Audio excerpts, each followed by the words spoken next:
as the first female doing the role as well, I definitely felt a sense of, it's all right, guys, I do know what I'm doing. Founders struggle when there are other stakeholders around the table. And so being open to the fact that there is another voice at the table and how to interact with that is really important. I think there's all sorts of little bird life and whatnot going on around creatures and the odd bird flying around, and a really hard-working trail of ants that I'm observing on that leaf. Take from that. That's teamwork. What has Coco Chanel taught you about leadership? So Hi, I'm Hayaatun and welcome to What We Don't Know, all about better leadership in a chaotic world. We are here at Anthropy, which is taking place in Cornwall, the Eden Project. I'm sitting here in the Rainforest Dome and it is full of wonderful noises, creatures, sound effects. It's pretty hot in here, so bear with us if you have a slightly misty camera lens or you can hear the sound of gushing water. Hopefully it will all add to the experience. I'm flying solo once again, so stay with me and keep me company. I'm gonna have a really, really great conversation with somebody who is a very inspirational leader. She's called Natasha Frangos and she's managing partner at Haysmac. One of the things I love learning from leaders is how to show up with energy and enthusiasm and to just, get comfortable in your own skin in the workplace. So if you are interested in that too, you're going to love this conversation with Natasha. She's bubbly, she's dynamic, and she's done a really great job of creating positivity and excitement around a mid-tier accountancy firm at a time when there are just so many headwinds. We're going to hear about what Coco Chanel can teach us about leadership. We're going to see what we can learn from a parade of ants. We're going to be hearing about why being the managing partner should basically be called chief herder of cats. But we're also going to be learning about why the theatre is a great source of leadership energy. We're going to be hearing about why it can be so valuable to get a mentor from right outside your sector. And we're also going to be hearing about why there's value in sometimes forging a career in one organisation, even if it means you don't get the breadth of experience you might get somewhere else. So it's a masterclass in positive leadership. So if that sounds like something that you want to know more about, stay with us. So Natasha, welcome. It's a very warm welcome because we are in a rather unusual setting here in the Rainforest Dome at the Eden Project in Cornwall, because we're both here for the Anthropy Conference, but I'm so glad that we're grabbing some time to hear more about you and your story into leadership. So I think let's just start with what you're doing now. So what does it mean to be managing partner at Haysmac? Tell us a bit about what your life involves professionally. Yeah, thank you. Pleasure to be here. Thank you for having me on the podcast, Hayaatun. And what a beautiful environment that we're surrounded by at the moment. So I've been in post for coming up to 4 years, actually. But I've been at the firm for 25.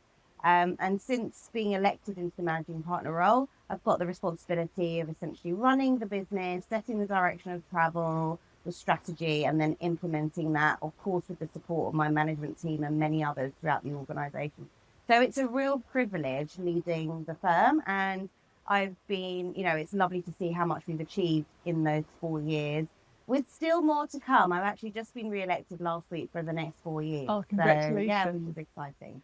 Well, I think it's going to be really interesting to understand a bit more about what leadership means in a partnership context.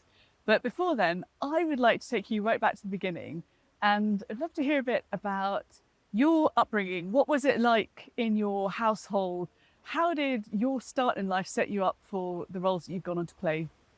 My family environment and where I grew up and the culture I was surrounded by has definitely shaped who I am and the type of leader that I've become.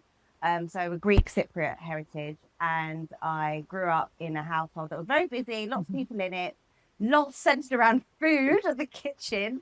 My gran lived with us, so I was raised on 2 languages, Greek and English, and she is a massive inspiration for me. So she was widowed very young with 4 children in Cyprus. She came over to England, not knowing anyone, not speaking a word of English, worked in factories with 4 young children. My mum was not even 1 at the time. And kind of created a living for her daughters, essentially. You can imagine the resilience that must have involved. Exactly, and especially at a time when it was tough to be a woman then, you couldn't really open your own bank account without a man being with you. So she relied on the generosity and support of the men in her life, like her family that were here, to help her get through that. But she was a very strong woman. And so I think having her and being raised in a house with that influence absolutely shapes the person that you grow up to be. My dad had his own practice, so he also came over when he was in his teens and worked in bars or in restaurants, and did his training as an accountant, and then eventually set up his own practice. And so I guess I've always grown up around like finance and accounts, and I remember helping him sort out his VAT receipts and all the rest of it for his clients. Great training for the role you now play. But what I saw and observed about my father and his relationships with his clients was it was really, he was a trusted sounding board for them, not just in business, but also in life. Like, he was the godfather to the children of some of his clients, for example. And he's now still in touch with the multi-generational individuals that have come out of his client base. So I think that kind of gave me a really good perspective on what a trusted advisor looks like and how you create that really sticky relationship. And then, of course, my mum is like my biggest supporter. We all need mums like that. Yeah, exactly. So she loves fashion. She went to the London College of Fashion, is a fashion designer. And so I love fashion as a result of my mum. It's starting to fall into place. And I still rate her wardrobe for all the things that she has bought over the years and are now in my wardrobe. Excellent. So that's really good. But I would say that my parents were slightly different to maybe some other families in that Greek community, in that they always encouraged me to kind of get as far as I could in my career. Getting married, settling down, having kids never really came on the agenda. It was kind of, you'll go off to uni, you'll get a really good job, and then you can think about all of that later on in life, and that was quite rare. Yeah. And I could see that other individuals that I was growing up with in the Greek community weren't following the same path. There were a lot of women that got nothing wrong with it, but got married very young and started having children very early on. Yeah. So I remember feeling that I was perceived as being a bit odd, yes, because I wasn't following that path, and almost sensing some judgment towards that. Yeah, and I think whether we like it or not, we are products of other people's expectations to some degree, and I can definitely relate to the aren't you leaving this a bit late question. One of my aunties when I was about 24 saying, it's all very lovely that you're educated, but isn't it getting a bit much? It's enough now. PhD. So you grew up in this sort of very strong sense of, a loving family, but in a broader community context. And with people who clearly had aspirations for you. They felt that you could go on to do things in your career that would be rewarding. Did you have a self-belief? Did you feel I could lead something one day? Did you have leadership experiences as a young person? Yeah, I think I always had a sense of wanting to aim high and kind of wanting to achieve something in life and feel like I was making a difference to people around me. And that also came from the kind of the friends that I have, so I'm still really good friends with a couple of old school friends, and they have absolutely shaped and kind of have all supported each other. Yeah. One of my best friends, she was told by our headmistress that she would not get anywhere in life. Right. And then she got 4 A's in her A-levels, went off to Oxford, did her PhD at King's, is now in San Diego, is a biochemist. And so you just think, oh my gosh, like you totally bucked the trend there. Yeah. And I think I was very fortunate to be surrounded by, not many, just a handful of great women that we've grown up together and we've kind of empowered each other. Yeah, I think it's that sort of feeling of having fellow travellers along the way is so valuable. And sometimes they'll fight harder for you than you'll fight for yourself, which I think is another beautiful dimension of those, like peer coaches, peer champions, however you want to call it. So we've just taken a quick pause for those people who are listening. There are some very interesting sound effects going on here in the rainforest biome. So we've tried to get rid of a few of the odd jingles and jangles going on. but there's a limit to how much we can do. And I think there's all sorts of little bird life and whatnot going on around us. Creatures and the odd bird flying around, and a really hard-working trail of ants that I'm observing on that leaf. I'm sure there's some leadership lesson that we can take from that. That's teamwork. Okay, fantastic. Right, so going back to you and your career, talk to us about how you then moved into your first leadership role and your kind of career path to get there. Yeah, so my first leadership role was head of creative media and technology at the firm. So it was the first time the firm had gone down a sector focus. Up until then, it was a relatively traditional partnership whereby everybody had their book of business kind of thing. And we realized actually to accelerate growth, and we did use an external consultancy firm to help us on this journey.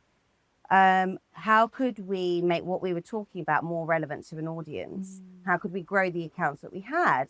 And that's when actually this concept of becoming sector experts emerged. So we looked at our entire client base, identified, well, where do we already have a bit of a foothold? And then what are the areas that we want to grow?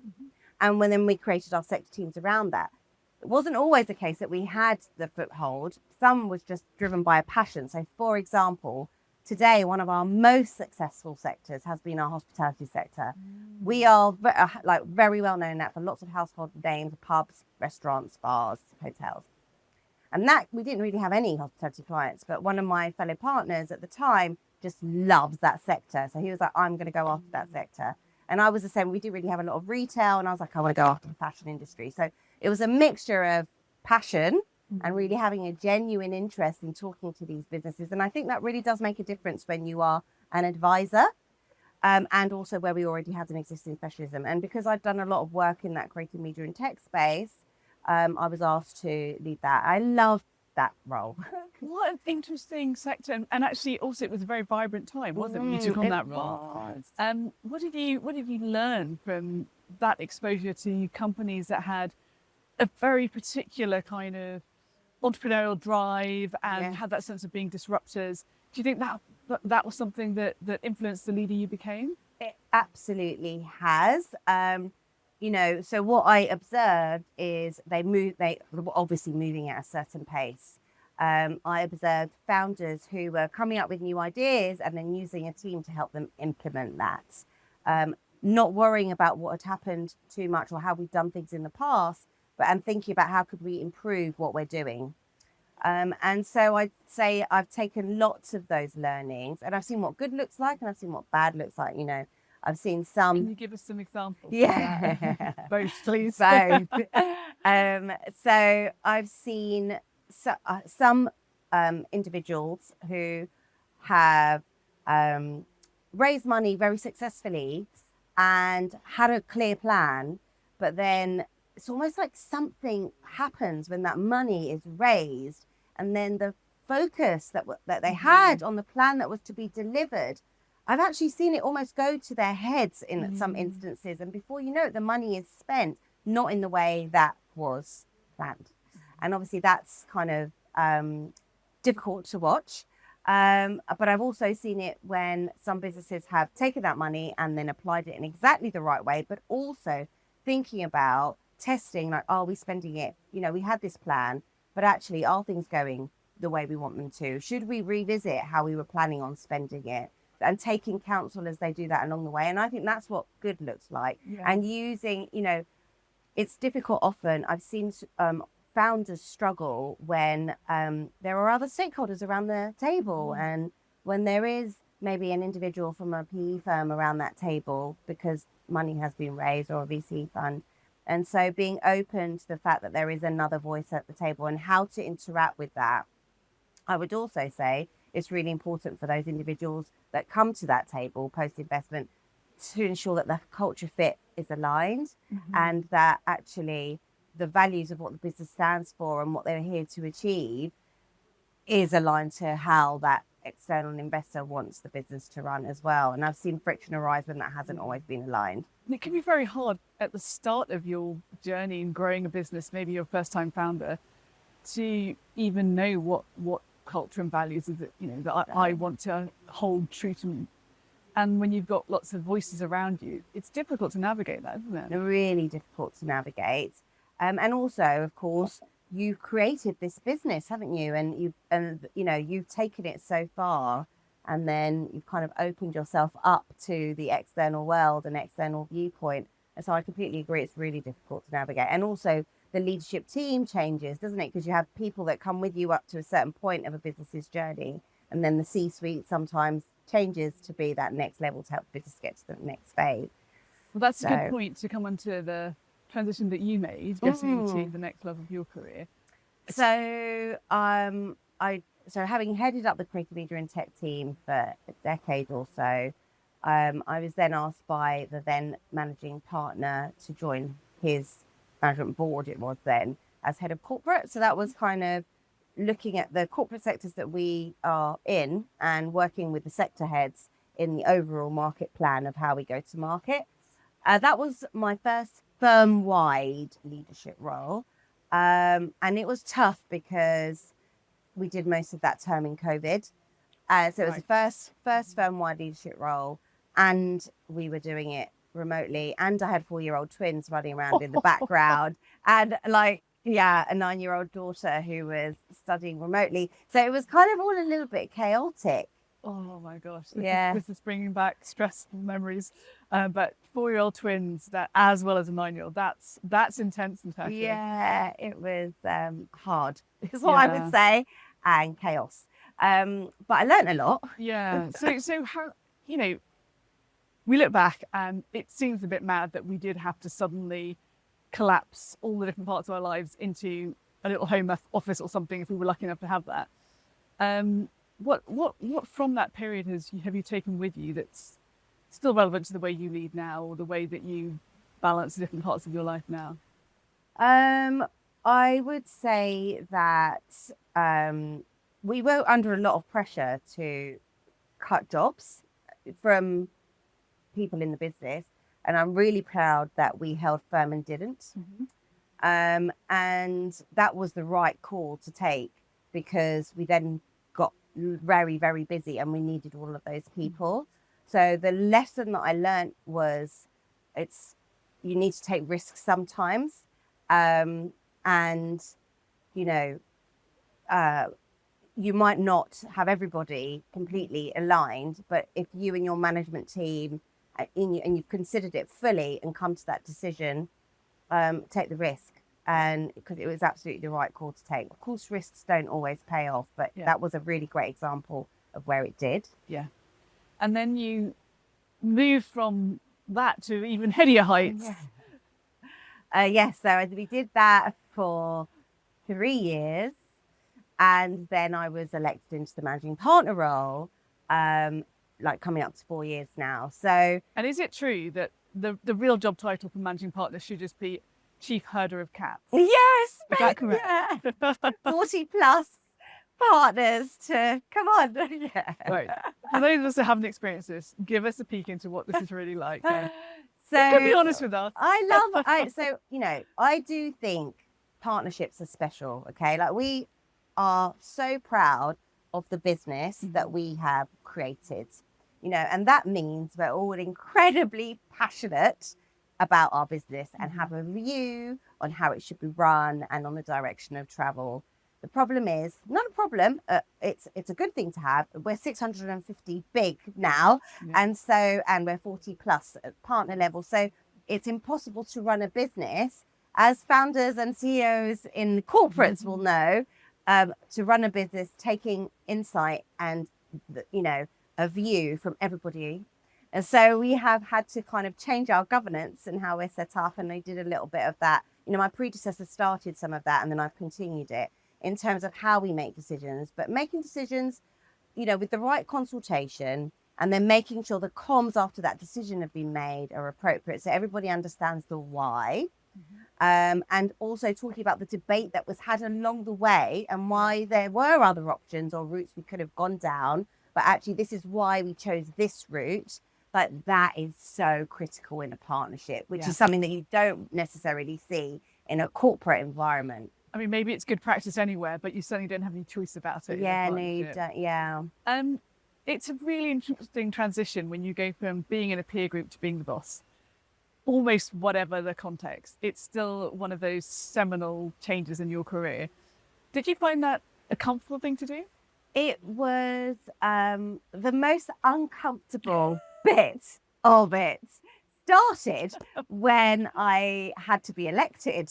So I went from being like a really, like, I will say it, I was a successful partner in the market. I was winning loads of work.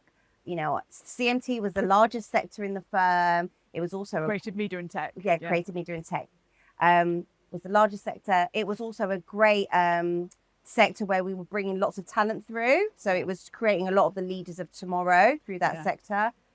And so I went from being there to please vote for me. And this is why you should. And it was really uncomfortable. So yeah, that's where it started. So I'm thinking maybe, you know, now you've got the hang of this, maybe career in politics might be next to you. I don't know about that. Yeah, I don't know about that. So once you get over the awkwardness of having to persuade people, kind of like campaigning. Yes, like, you know, it's exactly. a form of and it was the first contested election ever. Oh, even better. Even better. So once you get past that bit, when you were elected to the role, did you feel, okay, I've got the mandate, off I go? Or was that also something that took adjustment? That took adjustment as well, because so as the first female doing the role as well, you kind of, I definitely felt a sense of, it's all right, guys, I do know what I'm doing. So I felt like I had to do a little bit of that. But I also knew that to do the role, I wasn't just going to do it to hold a mantle and pass it on to someone else. I wanted to make some changes. I got a lot of insight because of the roles that I've had, you know, because I was at the head of corporate on the former, you know, board that was running the business and head of a sector. And so I had kind of had a view already of the changes that I thought we should make to ensure that we continue to achieve our great growth trajectory. You know, the business has grown 65% in 4 years. So, and not just an average 4 years. Yeah. Lots going on. So, but we had to change to enable that growth. And that's what being organic as well is the other thing to say. So what does that mean? It meant that we needed to ensure we were creating an environment where our top talent felt supported, could be promoted, was given the space to go to market. We had a culture where people could try new things and it was okay to fail, but just try them anyway. Because if we don't try them, we're not going to innovate, we're not going to change. I was really focused on making sure we raised our profile. I felt like we were flying under the radar compared to some of our peers. How do we, you know, be bolder about what we've got to offer? And that meant sort of, I was like, okay, I've got to put myself out there a little bit as well. And that can be a bit uncomfortable as well too. So How did you get comfortable with all these things, Tash? Because, you know, you've obviously managed to do it. Was it just, you know, build the muscle by practicing, or I got a mentor actually. That was really helpful, and a mentor that wasn't from the professional services world. Great. That and he challenged like how we show up and how we stand out from the crowd, and what kind of a leader are you going to be, and you know. So that was really your mentor then. It was actually a recommendation from a contact that I've known for many years. Right. So, and at the time I was like, oh, I don't know if this is right because he's never been in the professional services world. What's he going to know? And I was so wrong. I mean, it's most unlikely, isn't it, when you have an outside-in perspective? To some extent, you know your world. Yeah. You need someone else to come with fresh eyes. Yeah, and it was really great. I was very fortunate that the partners at that time also agreed we should bring in non-execs for the first time. So we hired our 2 non-execs a few months after I was in post, and it's been great having that external view as well. So our chair, Steve, is like ex-KPMG. So just having someone that's come from that Big Four world. You know, I know we're not a Big Four, but there's loads we can learn as we grow and scale, and having that insight has been super helpful as well. Yeah, and non-execs are also a great way of bringing that kind of cognitive diversity and range of experience. Absolutely. So that you can draw on the best of all of those worlds. Yes, indeed. You've been created as saying, growth is never done. Yeah. And it's a really interesting phrase that I gather you have used repeatedly. Tell us what that means to you. So, first of all, it's important to say that it's not growth just for growth's sake. So, and I always say this to the team, like we're not just striving to hit a top line. It's always working with the clients that we want to work with, in the sectors that we are experts in a profitable, sustainable way, and in a way that doesn't harm our culture or the kind of environment where our people can grow and develop in their careers. It's really important that we keep sight of all of that. But, if you're not aiming for growth, then might as well go home. So I feel like it's really important to not, yes, we are doing well, but we can always do better. And there's always things to learn, and there are always, improvements to make, and we don't know it all. So I also feel like I'm still learning. I'm learning every day. And I think it's really important that everybody feels that. Yeah. I love the drive and the energy you bring to even the way you're talking about that. What sometimes happens is when you have a CEO or managing partner who's got that kind of natural momentum that other people around them don't necessarily share that to the same degree. How do you create that kind of the shared energy level, the shared appetite to keep on growing, to keep on evolving? It's a really good point, Hayaatun, because I do worry that it's like just also quite exhausting, isn't it? And like more change and like you want more. It's like I am aware. But I think it's really important to talk about what's in it for you as well, because if we are an organization that is evolving and improving, then what does that mean for the associates, for the partners? It means that for the associates that hopefully we're working with better clients, we've got more L&D opportunities, we've got career progression. I'm really proud that we are an organization that promotes people when they're ready, not based on time served. And so to be able to do that, we've got to have resources and the platform to enable that growth and space. So that's what's in it for the associates coming through. And what's in it for the partners? Well, AI and automation is just around the corner. Well, it's actually here on our doorstep, innovating what our industry is doing. And so the realization that we have to change, otherwise we risk becoming irrelevant to our clients and they will find someone else to serve them. That's the reality of it. When you put it like that, I mean, I'm trying to get distracted by the fact we've got a Robin now sitting on our camera. That is pretty special. We don't get that in our recording studio back in central London. But I was just listening to you and thinking one of the ways I was framed it when I was in my CEO role was that there's a lot of sort of wariness about change, but everybody loves progress. Yes, I love that. So it all depends on how it actually feels to be going through that change. So you've actually spontaneously talked about culture quite a bit.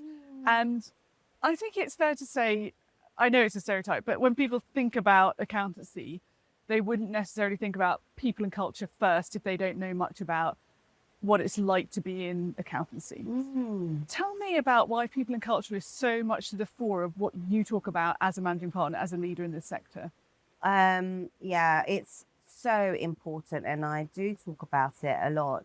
We're ultimately a people-based business. Yes. And so if we don't have an environment which brings the best out of those people, where they feel that it is a safe space to raise a view or to bring a new idea, and that they will feel listened to, then we are not going to be able to retain our top talent. We've got a really great track record of, like, the majority of our partners are homegrown. And that's, we mustn't lose that. And lateral hires, bringing in people from other firms, is great because it brings new and fresh perspective. But also the homegrown talent is super important for us as well. And so that's where the culture comes into play. And also I find that I strongly believe that values and culture are like hand in hand with growth and success and innovation, because you're creating the environment for all of that to take place. That's almost like the output in a way. And culture can sound a bit nebulous. So what does it mean to you? How did you go about defining the culture that you wanted Haysmac to be known for when you stepped into the managing partner role? Yeah, so I think how does it show up for us is definitely accessibility of anyone in the business. Think like, we are literally open plan, like there, we just sit at desks in both our London and our Cape Town teams. So anyone can walk up to anybody and have a conversation. And I think that says something about, culture, being able to just have a conversation with someone or raise a new idea, creating different forums for people to be able to speak up, whether that's through their department, their sector, to our people team. So I think that's really important, to raise a concern or to raise a new idea. I think the idea that and I talk about this a lot, is, don't be afraid to try new things, try them and fail, that's fine. So saying that on repeat. And because what we have found is when people do that, it often leads to a new opportunity. And also the idea that you might have come into the firm to train to become a tax advisor, but actually, because of the type of environment that we operate in, feel free to get involved in our DEI initiatives. Feel free to run a fundraising campaign or, create a new L&D program. And you can see that happening around the business. So we've just launched, 2 of our directors have just launched an initiative called Connect Her. So it went live on LinkedIn yesterday. And they're creating an ecosystem to connect the next generation of like female founders with advisors, with investors, and just to create this ecosystem and community where people can have a conversation and start to build their own networks. And that was their idea, and we're just creating the platform to help them launch it. Okay, so that's really helpful to kind of bring to life what it feels like to work in the organisation. You've been doing this against the backdrop of extraordinary technological change. Yes. So how is that keyed into what we're discussing here and to the growth challenge as well? Yeah, no, that is like top of my agenda at the moment, is sort of planning, how do we change, the talent, how we train our talent essentially to be able to use these tools in a way where they don't feel, my job is threatened. And there definitely is anxiety amongst some of our team, for sure, in that, I've done this role, this compliance role, completing this tax return. That's all I've known. And how is AI and automation going to impact that? And it already is in some departments where we're using these automation tools. And so I guess the approach is twofold. One is talking about the fact that we encourage people to look for new solutions to help their area of business, because we have people that are just genuinely passionate about these automation and AI tools. So they're encouraged to go and see what's out there. So we have like our AI community. Yeah. And then we have our AI committee, which is recently formed, which is like somewhere where they can filter, because there's so much out there. We can filter that and ensure that we're linking up, because somebody in the private client team might be looking at a solution that could also help audit, for example, and how do we bring that learning so that we can get the benefit across the business. So we have that in operation, but then we've also revamping our L&D offering. So L&D meaning learning and development. Learning and development, absolutely. So we're going to roll out soon to everyone in the organisation, like prompt training. And so I feel like our approach to AI and automation needs to be twofold. One is to level up everyone to a certain level, and how to use it on a day-to-day basis, and almost sort of say, this is how we should be running our meetings now with Copilot, whatever it is that we're going to be using, and taking the notes, summarizing it. And so people daily are seeing the positive impact that has. And it is positive because it's saving you time on the mundane task, so that you can spend more time with your team, with the client, looking at the insights that it's giving you, and then following up on the actions. And then also you have then this other layer, which are like the innovators, and then creating a forum for them to be able to trial and explore, and then create solutions that are then going to enable us to evolve the service and how we deliver it to our clients. But there's so much to do, Hayaatun, there. Yeah, it does. I mean, we know we're still in the foothills of what this journey is going to look like. I think probably we get a lot of attention on the big companies, because then you get the sort of headlines of shedding X many thousand jobs or closing the graduate scheme. And then you get the anxiety about what's happened to small companies, the mid-sized companies get less attention. Yeah. What does it feel like at the moment to be a sort of mid-sized company having to compete in a very complex environment? What's the case for us giving more focus to mid-sized companies, or do you want us to leave you alone to just get on and grow? I'm all right with that as well. Yeah. Surprise all the inside lane.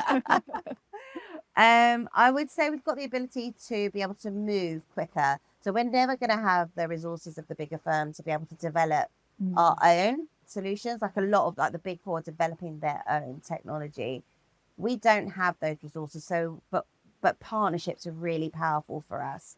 So, and that's how we've been going on our journey, is finding, and we've often been early adopters. So like we were one of the first firms to adopt Inflow, which is like a fantastic audit platform. And now we can see all of our peers are following, but we're probably 18 months ahead of where they were in adoption of that. But again, it was probably a risk taken because we were one of the first to do it. But as a result of getting in with them early, we were able to create a very strong partnership and still have a very strong partnership with them. And so I would say that's how we are responding to the challenge of knowing that the bigger firms have got deeper pockets. Mm-hmm. I would say it causes some anxiety because I also feel like those tools will level the playing field for those larger firms to be able to service the types of clients that we're currently servicing. Mm-hmm. And so we've got to be mindful of, right, well, if they're going to be coming after our market, what does that mean for us? And how are we going to price our work, talk about the value that we bring as sector experts, as, really personable, you get your partner access. And so and how do we evolve our service offering? Do we need to think about what our future market looks like and how it might extend to businesses that maybe we had previously thought we'd outgrown? So kind of there's all that thinking that I've got going on as well. And then also looking at, of course, all the PE consolidation that's going on in our market. And I guess we can't finish without talking about that, and us sort of being quite vocal about, we've spoken about it as a partnership group, and we want to remain an independent partner-owned business. We're really, pleased with the strategy that we've got and want to continue implementing it. But it will mean that we have to keep up with this pace of innovation. That's not an easy task. So how do you sustain your own energy levels, Tash, when you've got this kind of relentless pressure? It's never going to go away. No. No matter how much you love your job, that's still a lot of responsibility to carry. Yes. How do you make sure that you have enough in the tank to keep on providing that confident direction for the organisation? It's a really good question. I have my family kind of replenished me. Like I love being with my kids and my bigger family. We've got a big Greek family, and my friends. So that kind of refuels me, if you like, or re-energizes me. Something about mind switching that's actually a very good way to detox from all of the work anxieties. Completely agree with you. I do yoga once a week on the same time every week, and I've done that for 4 years. The same That's hour impressive. every week. And I can't, apart from, when I'm away like this week, and I'll just change it. But that I need that every week. I know that I'm dependent on that sort of just that moment to pause and reset. And my yoga therapist is fantastic. And then coming to places like this and just meeting people. I think meeting new people and having conversations outside of the office, putting yourself in new environments, that really kind of re-energizes me as well. Yeah. And just working with my team. I love working with my team. Yeah, you can get a lot of good human connection, can't you? Yeah. You've done lots of first, you talked about bucking the trend a bit in terms of, say, wider community expectations, and the first woman to be managing partner of Haysmac. Do you ever feel a pressure that comes with being held up as a role model? Yes. Are you comfortable with the concept of being a role model? I don't really like it, no. Is it not the first thing you say to everyone? Hello. I don't like it. So I'm just doing my job. You recognise where it comes from, though? Yeah, it kind of makes me cringe, to be honest with you. But yeah. What would you hope that for your daughter, the workplace is like that's different from the one that you entered? I hope that, well, actually, I hope she does find a space. I was fortunate enough to find a business that gave me, I felt like I had autonomy and space to grow and space to try new things. And I hope my daughter finds the same sort of space, and actually that they're more plentiful, and that she is heard and listened to, and feels that she can voice her views. And from what I can see, she'll have no problem doing that. Yeah, so I feel very much the same about my daughter. I'm still learning from her, actually. I think. yeah. So interesting. So you've done a lot already. What haven't you done yet that you would love to have the chance to do professionally?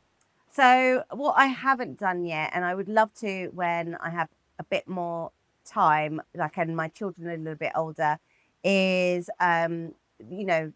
doing some mentoring outside of my business. So I do lots of that in the business, and working with my team and developing that next generation of leaders. But I'd love to do that later on, externally.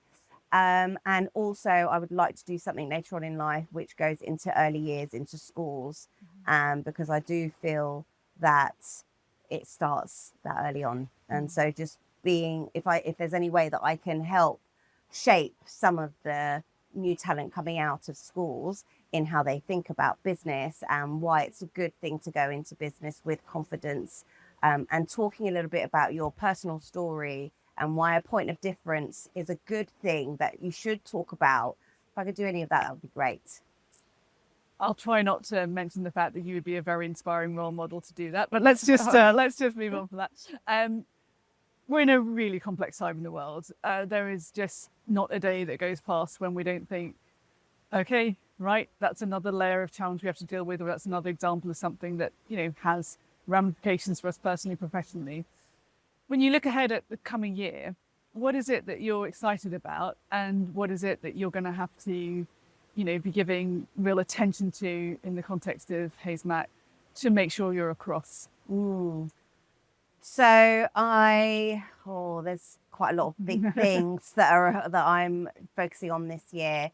So of course, the big topic that we just spoken about of how we were going to move on our automation and AI journey, and equipping our team with the skills to use it, finding the right tools, thinking about how that evolves the service that we offer our clients and that client experience, thinking about the best client experience that we can deliver and the different ways our clients will want to engage with us, and how we're going to be able to, evolve to be able to meet those expectations.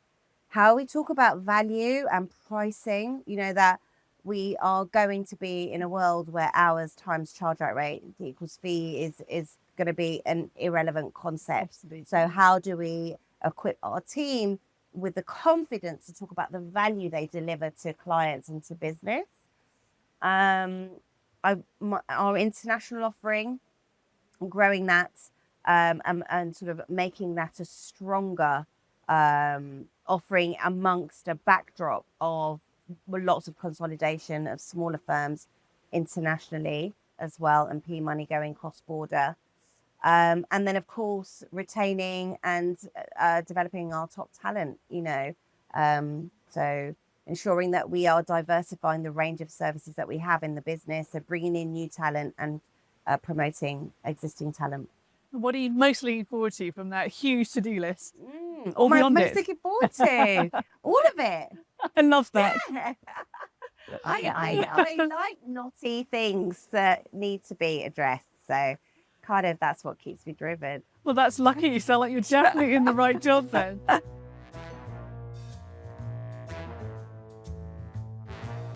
Oh, it's been such fun talking to you, Tash. We've got through loads of stuff. I want to now spend a few minutes just asking you quick-fire questions, whereby they will be simple questions, I promise you. And we're looking for a kind of word or a sentence, not more than that. Okay. So, what makes you laugh? Oh, my friend Jaman and my daughter Evangeline. I'd love to know more, but it's Quickfire. What does a really great day in the office look like for you? A mixture of like spending time with my team and also seeing some clients and also seeing prospective clients. A mix of all those things. It's a great day. I saw your eyes twinkle when you said prospective clients. I still love doing that. Yeah. And when you've had a really tough day in the office, how do you recover from it at the end of the day? Oh, go and see my kids. Yeah. And just have a play and a laugh with them. Love it. Most embarrassing moment of the leader? Oh, you can tell us. I don't know if I can. Most embarrassing time. Oh, probably, you know. So I love dancing. So I do always have a really good dance at a Christmas party. Right, often in the middle of the dance floor.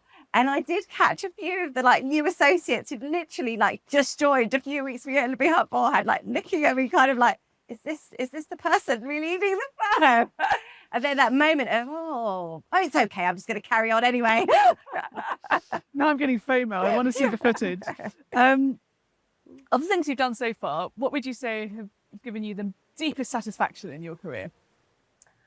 Seeing how the talent has progressed in the business, you know. So my head of markets and sectors, he's like kind of followed by, he then took over the head of creative media and tech from me. He then is now head of markets and sectors, and just seeing people like that, their journey through the business is so rewarding. And I'm privileged enough to work with lots of amazing entrepreneurs and founders, and being there with them when they kind of get to that point that they want to in their business, whether that's an exit or whether that's just that next stage of growth. And it's just incredibly fulfilling to kind of, and it's a real privilege to be a part of that journey. What has Coco Chanel taught you about leadership? So she obviously was a challenger, wasn't she? She did things differently and paved her own way. That's the actual word to use. Paved her own way. And so I think that's incredibly inspirational. And I gather you're also a big fan of the theatre. So what do you think we can take away from the theatre that's relevant to leadership? Oh, I love the theatre. That is something that I use to kind of, you know, refuel, if you like, and get that creative energy. And the theatre is a place where people just let it all go, don't they?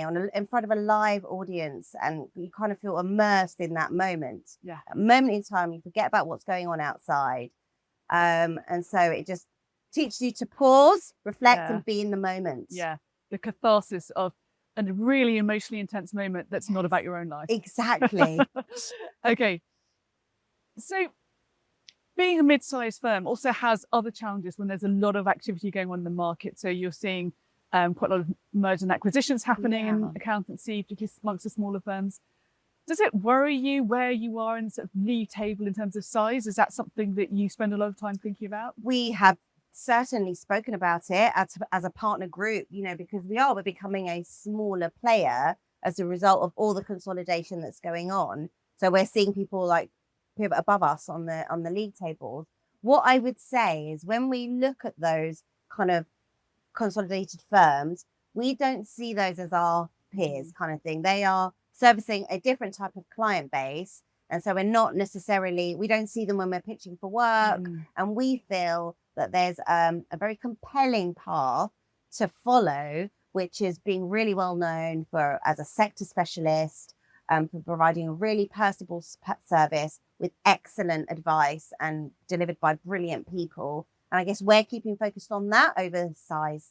I feel like I can see your dad and his role as being about the heart of his community and seeing his advisory role as much more than something transactional. Yes. Coming through in the way you're positioning your firm.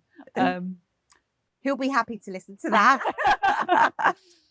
Something else I wanted to ask you about, actually, because it's something that I thought about in my career as well, is if you spend a long time in one organization, you know, you've got the relationships you build up, you have the kind of the warmth that comes with the loyalty you've shown the organization.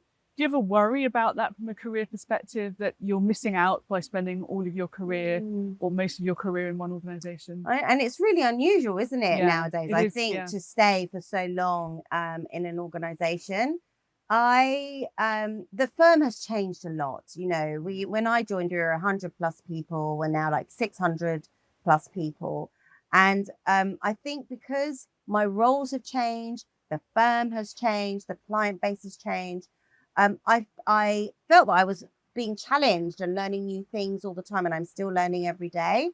And there was a point in my career where I did start speaking to a couple of other firms, and then it's natural, like everyone will do that. Of course, they will at some point in their career. But what I realized when I was going through that process is I must not take for granted the hard work I put in to have a voice at the table. And it took a long time because it does, doesn't it, to kind of be in an environment where you feel you will be listened to, you'll be empowered to try new things, you will be supported in doing those things. And I didn't want to risk putting that or throwing that aside or overlooking that and having to start again in building that up.